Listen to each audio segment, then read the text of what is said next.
चरक संहिता के अध्ययन हेतु आप सभी का स्वागत है।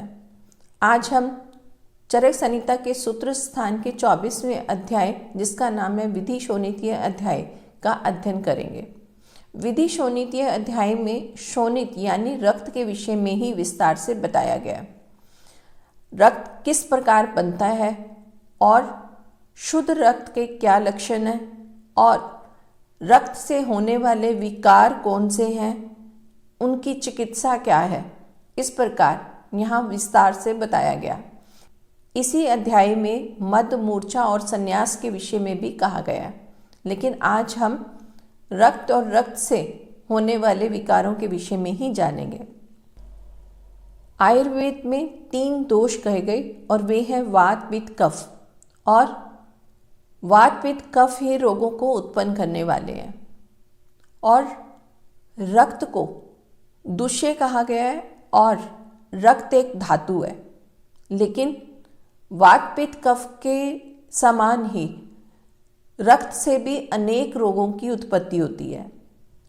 इसीलिए इस अध्याय को योजना चतुष्क के अंतर्गत लिया गया और यहाँ पर रक्त का विस्तार से वर्णन किया गया।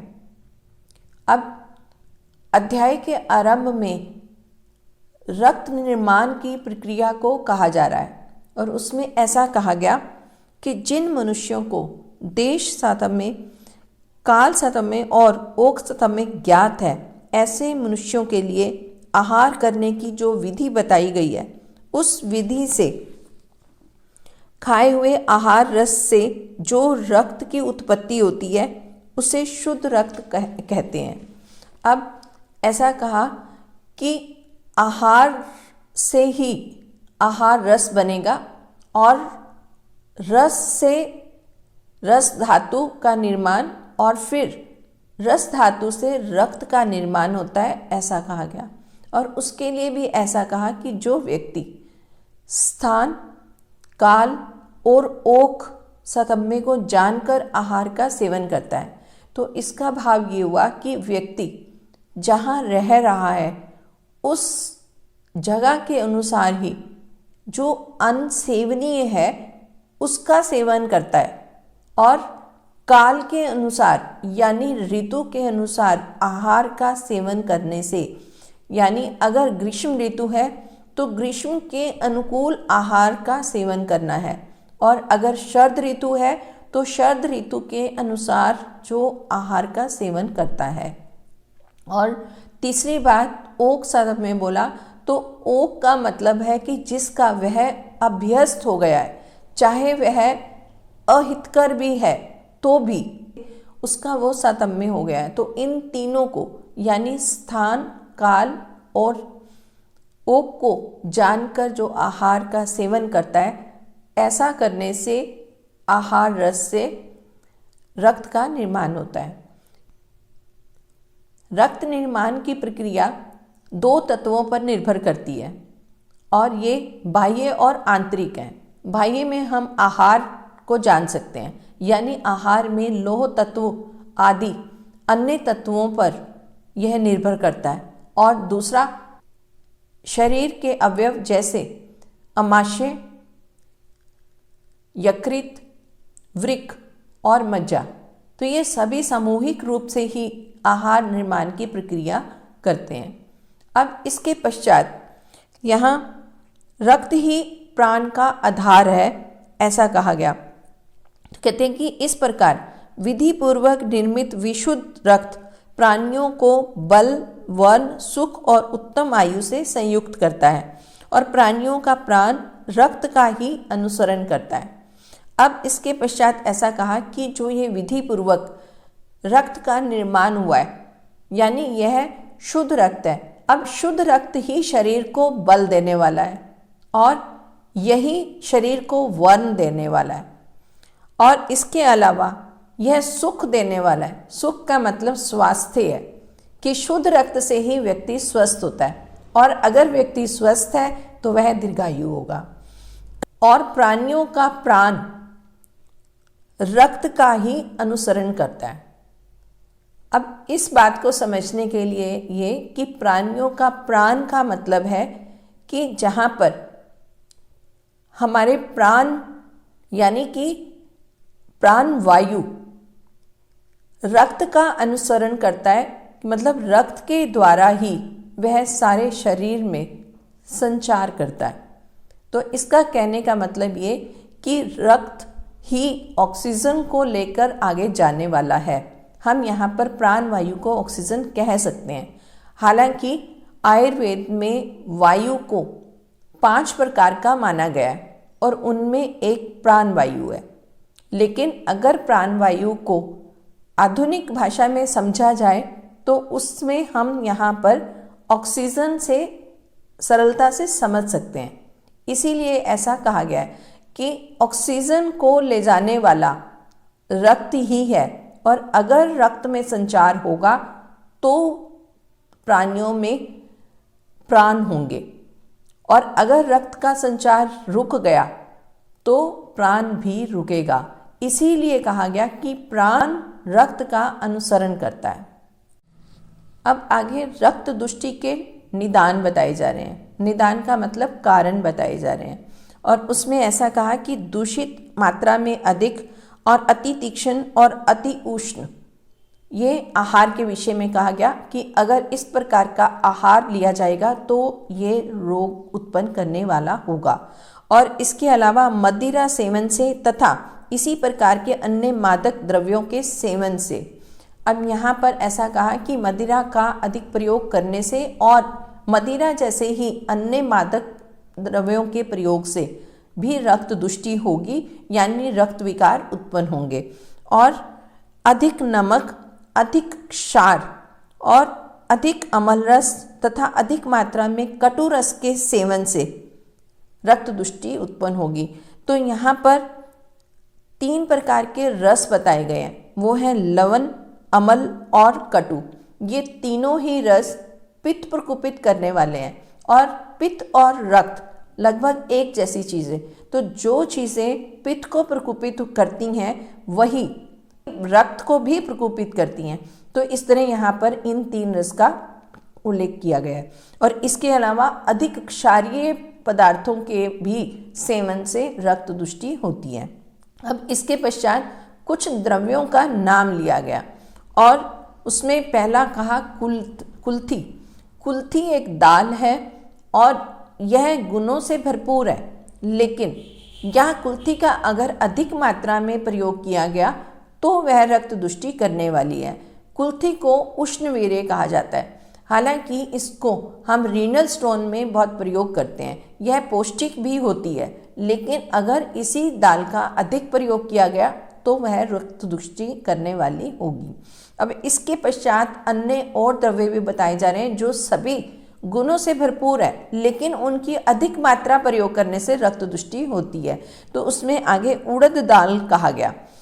उड़द दाल भी बहुत पौष्टिक है, वृक्षीय है, लेकिन अधिक मात्रा में प्रयोग करने से रक्त दुष्टि होगी। और सेम की फली, ऐसा इसके लिए भी कहा गया। और तिल का तेल रक्त दुष्टि करने वाला है, इसलिए इसका भी अति प्रयोग नहीं करना है। और इसके आगे आलू, पिंडालू कहा गया है। पिंडालू का मतलब आलू है। तो आलू का अधिक प्रयोग करने से, मूली का प्रयोग अधिक करने से और इसके जैसे अन्य पदार्थों का भी अधिक प्रयोग करने से रक्त दुष्टि उत्पन्न होती है। और फिर उसके साथ ही हरित वर्गों के द्रव्यों के सदा सेवन से और जलज मांस, अनूप मांस, बिलेश्य मांस, प्रसव मांस के सेवन से। अब यहाँ पर 2 चीज़ें कही गई, एक तो हरित वर्ग और दूसरा मांस। हरित वर्ग का मतलब है जो पत्तेदार सब्जियां हैं, जैसे सरसों का साग या पालक और पुदीना, धनिया, जो हरी चीज़ें हैं, इनका अति प्रयोग करने के लिए भी मना किया गया है। आयुर्वेद में हमेशा ऐसा कहा जाता है कि इन हरी पत्तियों का प्रयोग अधिक मात्रा में नहीं करना है, उससे पित्त दुष्टि होती है और इसी साथ ही रक्त दुष्टि होती है। तो रक्त से होने वाले अनेक रोग भी उत्पन्न होते हैं। कहने का मतलब ये कि यह बिल्कुल ना खाना तो नहीं कहा गया, लेकिन अति मात्रा में इनका प्रयोग करना गलत कहा गया है। अब इसके अलावा यहाँ पर जो मांस के विषय में कहा गया, उसमें भी विशेष तौर पर ऐसा कहा गया कि जलज मांस यानी जो जल में रहने वाले प्राणी हैं उनका मांस, और अनूप मांस यानी ऐसा प्रदेश जहाँ पर वर्षा अधिक होती है उनमें उन जगह पर रहने वाले जलचरों के मांस का सेवन अति मात्रा में नहीं करना है। बिलेशीय मांस, बिलेशीय का मांस ऐसे जीव जंतु जो बिलों में रहते हैं जैसे चूहा या सांप, इनका भी मांस अधिक मात्रा में लेने से रक्त दुष्ट होगा। अब इसके बाद प्रसाह मांस के सेवन से तथा दही अमल मतलब खट्टी चीज़ें और दही का पानी, अब दही के पानी को भी यहाँ पर रक्त दुष्टि करने वाला कहा गया। और सत्तू का भी अगर अधिक प्रयोग किया जाएगा तो उससे रक्त दुष्टि होगी। सुरा ये मदिरा जैसा ही, और सोवीर ये भी मध्य का ही भेद है।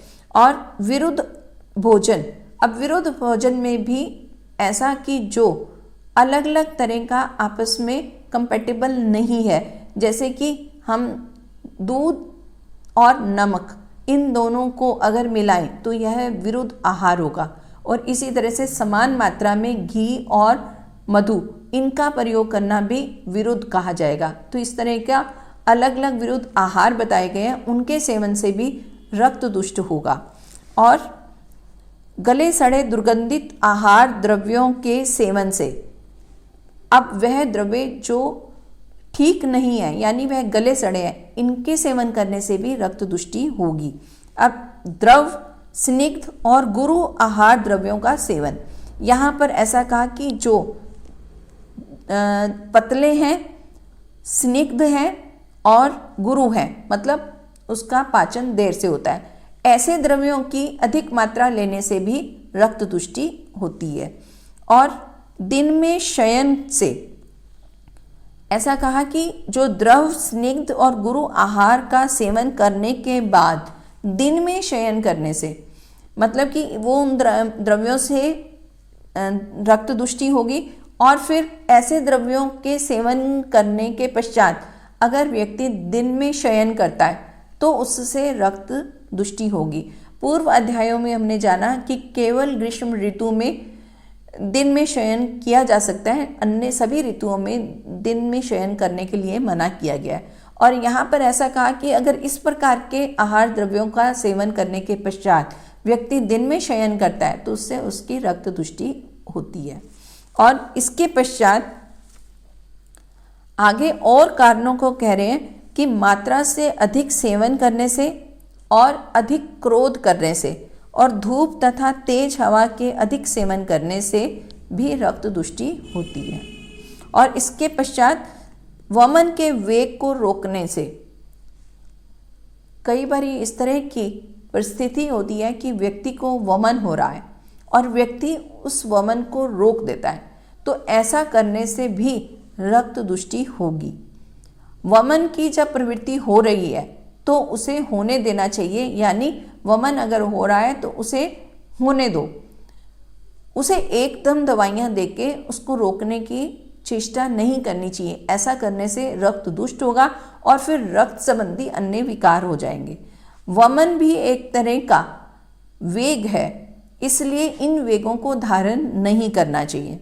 और इसके पश्चात समय पर यानी शरद ऋतु में स्वभावतः दूषित रक्त को न निकालने से, शरद ऋतु में पित्त प्रकोपित होता है और उस समय रक्त भी ऐसा कहा जाता है कि वहाँ पर दुष्टि होने की संभावना अधिक होती है। तो इन सब के लिए शरद ऋतु में रक्त मोक्षण करने के लिए कहा गया है। तो अगर रक्त दुष्टि है लेकिन रक्त मोक्षण नहीं किया जा रहा है तो भी रक्त दुष्ट रहेगा और फिर उससे विकार उत्पन्न होंगे। और श्रम से, अभिघात लगने से यानी अधिक परिश्रम करने से या कोई चोट वगैरह लग जाने से, और शरीर और मन में अधिक संताप होने से, मतलब किसी तरह की कोई भी चिंता या तनाव होता है उससे भी रक्त दुष्टि होती है। और फिर अजीर्ण अवस्था में भोजन करने से, यानी पूर्व किया गया भोजन अगर न पचा हो उसके पश्चात भोजन सेवन कर लिया जाए तो उससे भी रक्त दुष्टि होगी। अब इसके अलावा अध्ययन से तथा स्वभाव से ही शरद ऋतु में रक्त की दुष्टि होती है। तो इस प्रकार ये अनेक कारण बताए गए जिनसे रक्त दुष्ट होता है और फिर उससे रोगों की उत्पत्ति होती है। अब इसके पश्चात आगे रक्तज रोग कहे गए हैं, यानी किन किन रोगों में रक्त दुष्टि होती है। तो उसमें ऐसा कहा कि अशुद्ध रक्त की यदि शुद्धि ना की जाए, रक्त की शुद्धि ना की जाए तो ही रोगों की उत्पत्ति होगी। तो वो कौन कौन से रोग? उनमें अनेक प्रकार की रक्त दुष्टि जन्य रोग उत्पन्न होते हैं, जैसे मुखपाक। मुखपाक मतलब मुख में छाले हो जाना, जिसको हम स्टोमेटाइटिस भी कह सकते हैं। और नेत्र में लालिमा मतलब नेत्र लाल हो जाएंगे। और नासिका और मुख से दुर्गंध का आना। नासिका या मुख से अगर दुर्गंध आ रही है तो यह भी रक्त दुष्टि का ही एक लक्षण है। और रक्तज गुल्म, गुल्म मतलब वहाँ पर कुछ गोला सा दिख रहा है और वहाँ पर अगर रक्त का गोला बन जाता है तो वो भी रक्त दुष्टि का ही एक रोग है। और उपकुश, उपकुश यहाँ दांतों के रोग के विषय में कहा गया है। यहाँ पर हम ऐसा मान सकते हैं कि दांतों के साथ मसूड़ों में होने वाले रोग भी रक्त दुष्टि के कारण ही उत्पन्न होते हैं। और विसर्प, विसर्प पूर्व अध्यायों में बहुत बार प्रयोग किया जा चुका है। यह एक तरह का त्वचा रोग है। और रक्त पित्त, जहाँ पर रक्त की प्रवृत्ति होती है, यह मुख से भी हो सकता है और गुदामार्ग से भी हो सकता है। तो इस तरह यह भी दोष या यह भी रोग रक्त की दुष्टि से उत्पन्न होने वाला है। उसके बाद प्रमीलक, प्रमीलक का भी पूर्व अध्याय में वर्णन आया था। प्रमीलक एक ऐसा रोग है जहाँ पर व्यक्ति जागता हुआ भी ऐसा लगता है कि इसने अपनी आंखें मूंदी हुई हैं, व्यक्ति चिंतित दिखाई देता है, तो इसे प्रमीलक कहा जाता है। अब इसके बाद विदर्दी, विदर्दी हमने पीड़िकाओं के अंतर्गत जानी थी। ये एक तरह का हम इसको एब्सेस कह सकते हैं। यह भी रक्त दुष्टि के कारण उत्पन्न होने वाला रोग। और रक्त में मतलब कि जब मूत्र में रक्त की प्रवृत्ति होती है। और प्रदर, प्रदर स्त्रियों में होने वाला रोग है। और वात रक्त, जहाँ पर संधियों में वेदना होती है। विवर्ण्य मतलब जो शरीर का वर्ण है वो विकृत हो जाता है।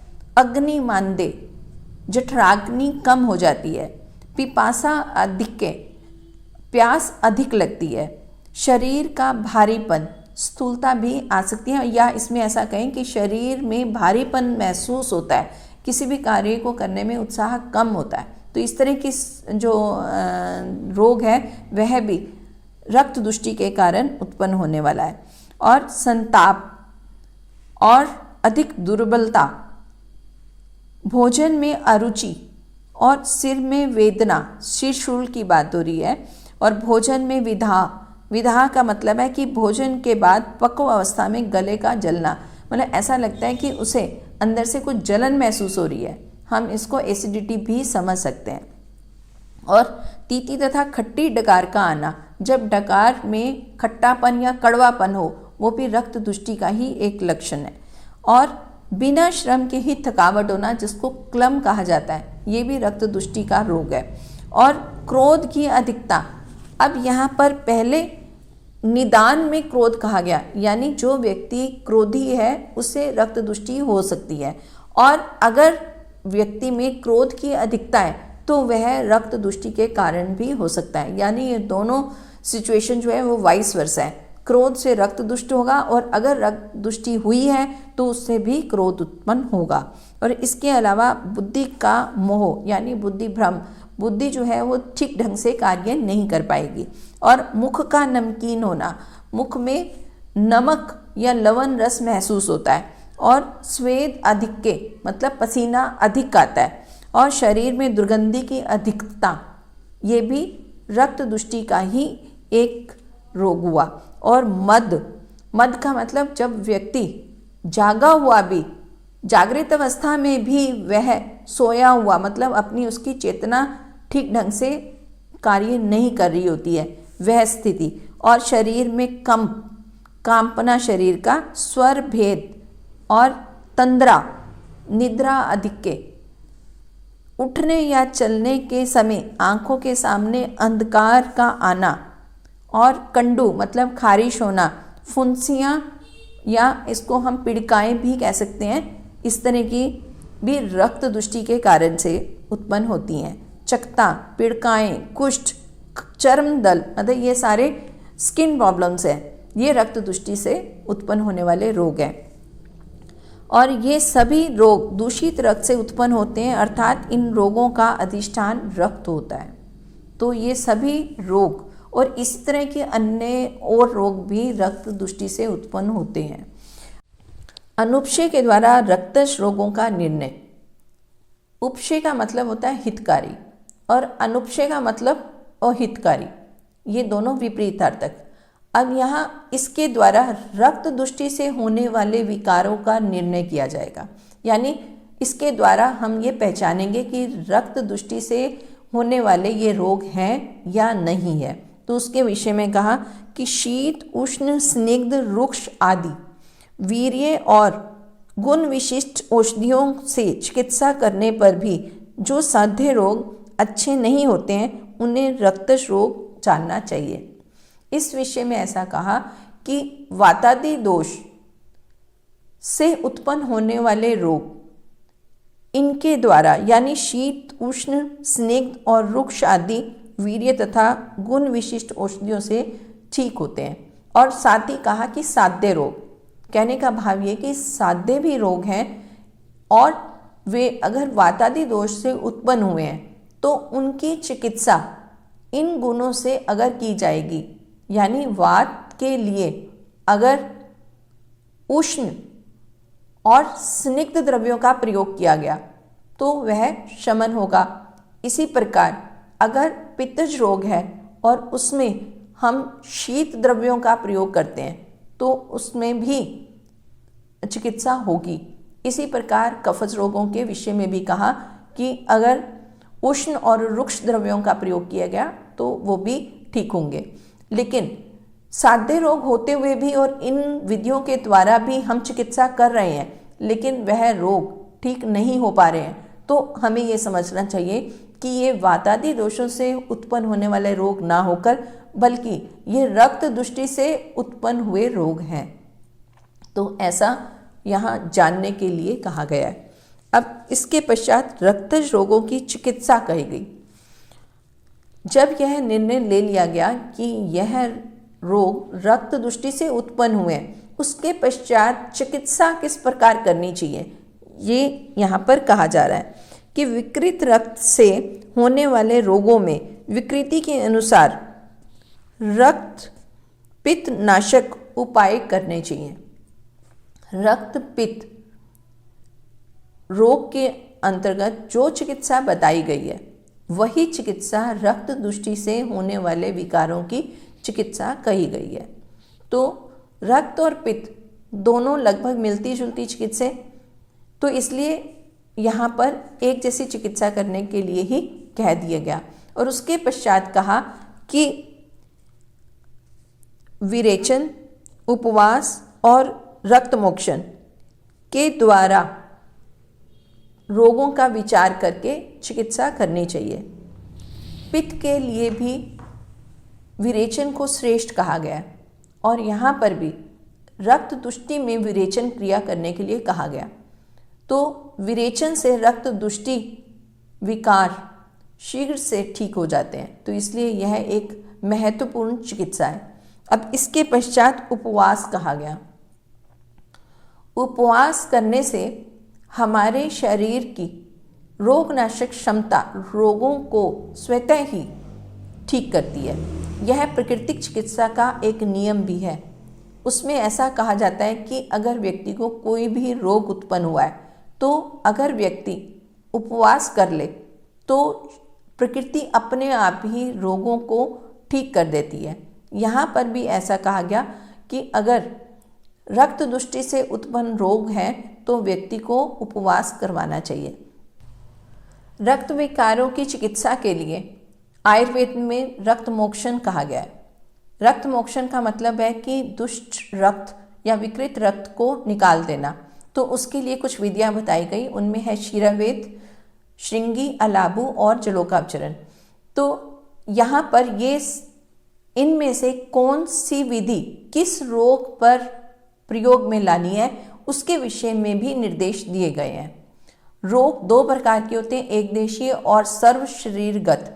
अगर रोग सर्व शरीरगत है तो उसमें क्षीरावेद करवाया जाता है, और अगर एक देशीय है तो उसमें श्रृंगी, अलाबू या जलोकावचरण करवाया जाता है। हालांकि कहीं पर भी अगर रक्त मोक्षण किया जाएगा तो उसका प्रभाव सारे शरीर पर दिखेगा, लेकिन फिर भी रोगों के अनुसार ही इनका प्रयोग किया जाता है, और इनके प्रयोग में वातादि दोषों को भी ध्यान में रखा जाता है। यानी रोग रक्त दृष्टि से उत्पन्न हुआ है, लेकिन उसके साथ वात, पित्त, कफ, इन तीनों में से किसका संयोग है, यानी वे कौन से दोष बढ़े हुए हैं। यानी अगर रक्त दृष्टि के साथ वात बढ़ा हुआ है और रोग एक देशी है तो श्रृंगी लगाई जाती है। इसी प्रकार अगर पित्त प्रकोपित है, यानी रक्त दृष्टि तो है लेकिन पित्त भी बढ़ा हुआ है, तो उस समय जलोका लगाई जाती है, और कफस रोगों में अलाबू लगाया जाता है। तो इस प्रकार इन विधियों को यहाँ प्रयोग में लाया जाता है। अब आगे रक्त मोक्षण में रक्त निकालने का प्रमाण, यानी जब हम ये विधियाँ कर रहे हैं तो उसमें रोगी का कितना रक्त मोक्षण करना है उस विषय में कहा गया। पुरुष के बल और दोष के अनुसार रक्त का मोक्षण करना चाहिए। तो दो चीज़ों को देखना है कि मनुष्य का बल कैसा है और दूसरा रोग कितना है। तो इन दोनों को देखकर ही इसका प्रमाण निर्धारित किया जाएगा। उसमें कहा कि जब तक रक्त की शुद्धि ना हो जाए तब तक रक्त मोक्षण करना चाहिए, या दूषित रक्त के स्थान या दूषित रक्त से ही उत्पन्न होने वाले रोगों का विचार कर रक्त का मोक्षण करना चाहिए। अब रोग के व्यक्ति के बल और दोष के बल को देखकर निर्धारित किया, और इसके अलावा हमें ये देखना है कि जब हम रक्त मोक्षण कर रहे हैं उस समय जब शुद्ध रक्त के लक्षण दिख जाएं तो हमें रक्त मोक्षण की विधि को वहीं पर रोक देना होता है। अगर हम क्षीरावेद कर रहे हैं तो क्षीरावेद के समय विकृत रक्त के मोक्षण के समय रक्त कुछ अलग रंग का होगा, कुछ झाग वाला हो सकता है, लेकिन जब उसके पश्चात शुद्ध रक्त दिखने लगे, मतलब कि जो रक्त का वर्ण होना चाहिए वैसा हो, तो उस समय रक्त मोक्षण को रोक देना चाहिए। ऐसी स्थिति में रक्त स्वयं भी रुक जाता है, यानी वहाँ पर क्लोटिंग होने लगती है, तो यह भी रक्त मोक्षण पूर्ण हो गया ऐसा उसका लक्षण है। और इसके साथ ही हम जलोका अवचरण में भी ये समझ सकते हैं। जब हम जलोका अवचरण करवाते हैं तो अगर रक्त दुष्ट है तो किसी तरह की कोई वेदना नहीं हो रही है, लेकिन अगर जलोका अधिक कार्य करती है, शुद्ध रक्त का रक्त मोक्षण होता है, तो वहाँ पर वेदना आरंभ हो जाती है। उसको जानकर इस विधि को वहीं पर रोक देना चाहिए। इसी प्रकार हम सिंगी और अलाबू को भी समझ सकते हैं। सिंगी अलाबू के द्वारा जो रक्त मोक्षण करवाया जाता है, अगर वह शुद्ध रक्त वहाँ पर आने लगे तो वहाँ ब्लड क्लॉटिंग होने लगेगी, अपने आप से ही रक्त आना बंद हो जाएगा। तो ऐसा लक्षणों को देखकर रक्त मोक्षण करना चाहिए। अब इसके पश्चात रक्त की मात्रा कितनी निकालनी है वह रोगी के बल और रोग को जानकर ही निर्धारित किया जाता है। तो यहाँ बलवान व्यक्ति अगर है और उसका रोग भी बलवान है तो उसमें एक प्रस्थ रक्त निकाला जा सकता है। एक प्रस्थ का मतलब है वहाँ पर 13.5 पल, या उसको ऐसा सोचे कि 54 तोला, तो लगभग 500 ग्राम। लेकिन अगर व्यक्ति का बल मध्यम है तो इसमें आधा प्रस्थ मात्रा बताई गई है, यानी लगभग 200-250 के बीच में, 200-250 ml के बीच में। और इसके अलावा अगर व्यक्ति अल्प बल वाला है तो इससे भी कम मात्रा निकालनी होगी। और ऐसा भी कहा कि अगर व्यक्ति का बल बहुत ही कम है तो उसमें रक्त मोक्षण नहीं करना चाहिए। अब आगे वातादि दोष से दुष्ट रक्त के कारण, यानी अगर वात पित्त कफ भी प्रकोपित है और उन्होंने रक्त को दुष्ट किया है तो उससे हम लक्षणों को कैसे जानेंगे, उस विषय में कहा है कि वायु से दुष्ट रक्त अरुण वर्ण का और विषित तथा फेन युक्त होगा, यानी कुछ झागदार होगा। और पित्त से दुष्ट रक्त काला पीला और उष्णता से बाहर निकलने वाला और देर से जमता है। तो यह पित्त से दुष्ट रक्त के लक्षण। और कफ से दुष्ट लक्षण कुछ पांडु वर्ण का मतलब पीले रंग का, पिछिल चिपचिपा, तंतु युक्त मतलब धागेदार होगा और गाढ़ा होगा। तो यहाँ ये तीनों दोषों के बारे में कहा और उसके कहा कि 2 दोष के या 3 दोष से दूषित होने पर क्रमशः इन दोनों या तीनों दोषों के लक्षणों से भी युक्त होता है, तो उनको लक्षणों से हम जान सकते हैं। अब इसके पश्चात कहा कि शुद्ध रक्त का लक्षण, वो कहा कि तपनीय यानी शुद्ध स्वर्ण और इंद्रगोप वीर विभूति की कांति की तरह तथा लाल कमल और महावर की तरह तथा रक्त वर्ण के गुंजा फल के समान रक्त शुद्ध माना जाता है। यहाँ शुद्ध लक्षण को कहा, लेकिन यहाँ पर कुछ पौधों के नाम बताए कि जो लालिमा लिए हुए हैं, तो यहाँ पर उनके वर्ण के साथ तुलना करके बता दिया। अब यहाँ पर शुद्ध रक्त है लेकिन अलग अलग वर्ण बताए, तो उसमें ऐसा क्यों? इसको समझने के लिए आज हमें सर्कुलेटरी सिस्टम को याद करना होगा।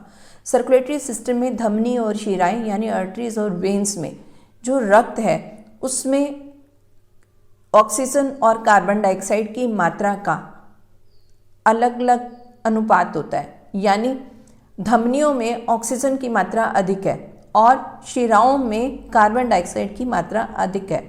तो इन दोनों में रक्त का वर्ण अलग है।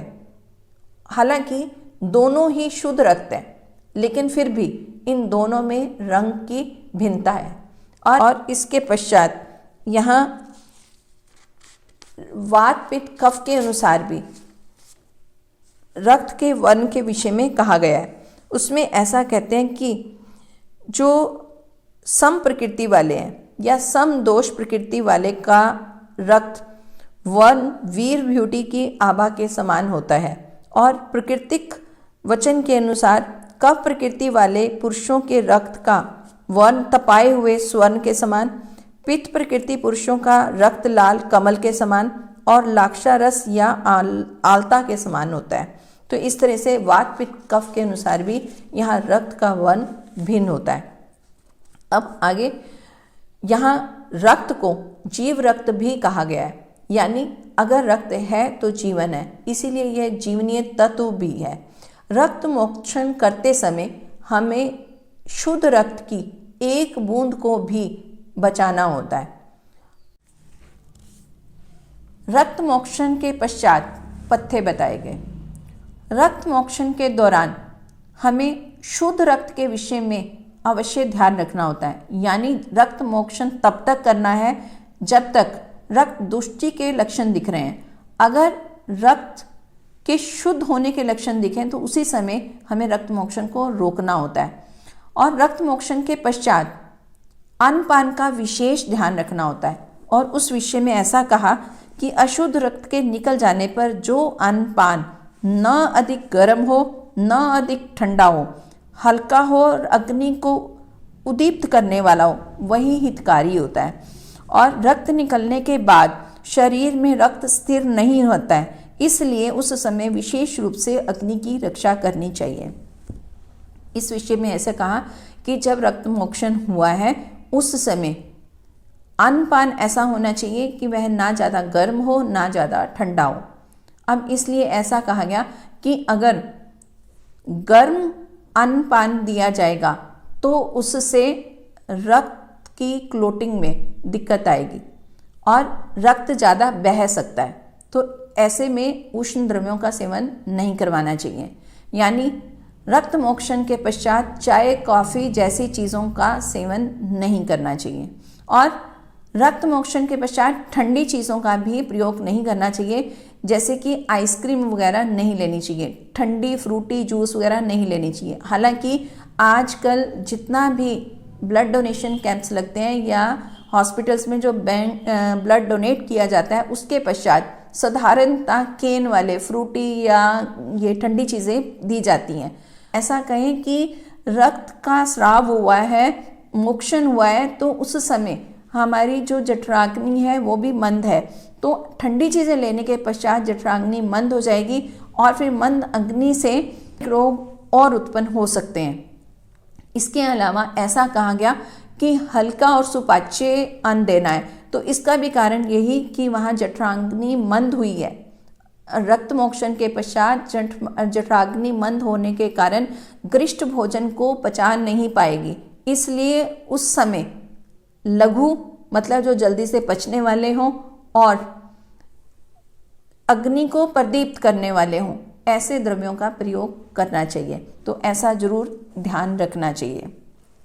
और इसके पश्चात शुद्ध रक्त वाले व्यक्तियों के लक्षण कहे गए, यानी वह व्यक्ति जिसका रक्त शुद्ध है उसके लक्षण में जिन व्यक्तियों के शरीर का वर्ण यानी रूप प्रसन्न हो, इंद्रियां स्वस्थ हों, इंद्रियां अपने शब्द आदि विषयों को उचित रूप से ग्रहण करती हों, मतलब उसकी इंद्रियां चाहे वो ज्ञान इंद्रियां चाहे कर्म इंद्रियां अपने कार्य में सक्षम है, और जिनकी जठराग्नि पाचन क्रिया करने में समर्थ हो, मतलब उसकी जठराग्नि भी उचित रूप से कार्य कर रही है और मल मूत्र का वेग भी उचित रूप से निकलता हो, और जो सुख से युक्त हो यानी स्वस्थ हो और पुष्टि तथा बल से युक्त हो, और वह व्यक्ति ही शुद्ध रक्त वाला कहा जाएगा। यानी अगर व्यक्ति स्वस्थ है, उसकी इंद्रियां सही से काम कर रही हैं, जठराग्नि ठीक है, भूख ठीक लग रही है, और इसके अलावा उसके मल मूत्र की प्रवृत्ति ठीक हो रही है, कहने का मतलब ये कि उनके सारे ही संस्थान यानी जो भी हमारे सिस्टम्स हैं, चाहे वह डाइजेस्टिव सिस्टम है, यूरिनरी सिस्टम है, रेस्पिरेटरी सिस्टम है, सर्कुलेटरी सिस्टम है, सभी अगर वो सिस्टम्स ठीक ढंग से कार्य कर रहे हैं तो वह व्यक्ति स्वस्थ है। तो इस तरह से यहाँ पर रक्त और रक्त के विषय में कहा गया है। तो आज हम इस अध्याय का इतना ही करेंगे और आने वाली कक्षा में इस अध्याय का शेष भाग को जानेंगे। इसके साथ अब बारी है प्रश्नोत्तर की। पूर्व कक्षा में पूछा गया प्रश्न था कि संतर्पण से होने वाले किसी एक रोग का नाम बताएं। तो संतर्पण से होने वाले अनेक रोग हैं, जैसे प्रमेह, पीड़िका और विसर्प, ज्वर और भी बहुत सारे। तो इन सब को जानने वाले आप सभी बधाई के पात्र हैं। और प्रश्न है आज का, संतर्पण भी दो प्रकार का है, यानी दो प्रकार से संतर्पण चिकित्सा की जा सकती है। तो आपको वे दोनों भेद बताने हैं। आशा है आप इसका उत्तर जानते हैं और कमेंट बॉक्स में अवश्य लिखेंगे। अब इसी के साथ ही आप सभी को सादर नमस्ते।